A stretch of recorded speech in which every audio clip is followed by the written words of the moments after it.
Friendship തുടങ്ങി. പിന്നെ അത് റിലേഷനിലോട്ട് പോയി ആദ്യമൊന്നും വലിയ കുഴപ്പമൊന്നുമില്ലായിരുന്നു. പിന്നെ വീട്ടിൽ പറഞ്ഞപ്പോൾ എൻ്റെ ഉമ്മ പറഞ്ഞിരുന്നു ഞാൻ മതം മാറി ചെന്നേ പറ്റൂ. ഞാൻ ആദ്യമൊക്കെ സമ്മതിച്ചില്ല. അപ്പം ഞാൻ ആ ഒരു സംസാരം വരുമ്പോഴേ ഞാനങ്ങ് വഴിതിരിച്ച് വിടുമായിരുന്നു ചെയ്യുന്നത്. എങ്കിലും ഇടയ്ക്കിടയ്ക്ക് ഇങ്ങനെ പറയും. അപ്പോൾ പറയും പൊന്നാനിയിൽ സത്യസരണയിൽ കൊണ്ടുപോകും എന്നെ, അവിടെ ക്ലാസ് ഉണ്ട്, അവിടെ നിർത്തും, മതം മാറിയേ പറ്റൂ എന്ന് പറഞ്ഞു.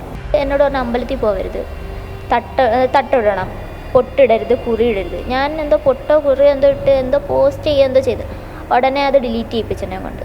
നീ പൊട്ടിടുന്നതും കുറിയിടുന്നത് എൻ്റെ അടുത്ത് പറഞ്ഞു, ഞാൻ പറയുന്നതുകൊണ്ട് നിനക്കൊന്നും തോന്നരുത്, എനിക്ക് നീ പൊട്ടും കുറിയിടുന്നത് എനിക്ക് ഇഷ്ടമല്ല, അതെൻ്റെ കണ്ണിന് മുന്നിൽ കാണരുത് എന്നൊക്കെ പറഞ്ഞിട്ടുണ്ട്. യുവാവിനെതിരെ മറ്റൊരു പെൺകുട്ടിയും പൂയപ്പള്ളി പോലീസിൽ പരാതി നൽകിയിട്ടുണ്ട്. ഇയാളുടെ വീട്ടുകാർക്ക് കാര്യങ്ങൾ അറിയാമായിരുന്നുവെന്നും പെൺകുട്ടി പറയുന്നു. എനിക്ക് മുന്നേ ഒരു പെൺകുട്ടി ഇങ്ങനെ ഉണ്ടായിട്ടുണ്ട്. അവരുടെ വീട് അടുത്തടുത്താണ്. അപ്പം റോഡിൽ വെച്ച് ഈ കുട്ടീനെ ഉപദ്രവിച്ചിട്ടൊക്കെ ഉണ്ട്.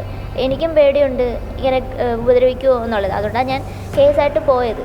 മതം മാറുമെന്ന് പറഞ്ഞ് ഇസ്ലാമിനെ കുറിച്ച് പഠിക്കുമെന്ന് പറഞ്ഞ് എത്രയോ നാളത്തെ ക്ലാസ് ഉണ്ട്, നിന്നെ അവിടെ നിർത്തും, ഞാൻ നിർത്തിട്ടിങ്ങി വരും അങ്ങനെയൊക്കെ പറഞ്ഞ്. എനിക്കിതിനെക്കുറിച്ചൊന്നും അറിയത്തില്ലായിരുന്നു. അവൻ്റെ വീട്ടുകാരുടെ അറിവോട്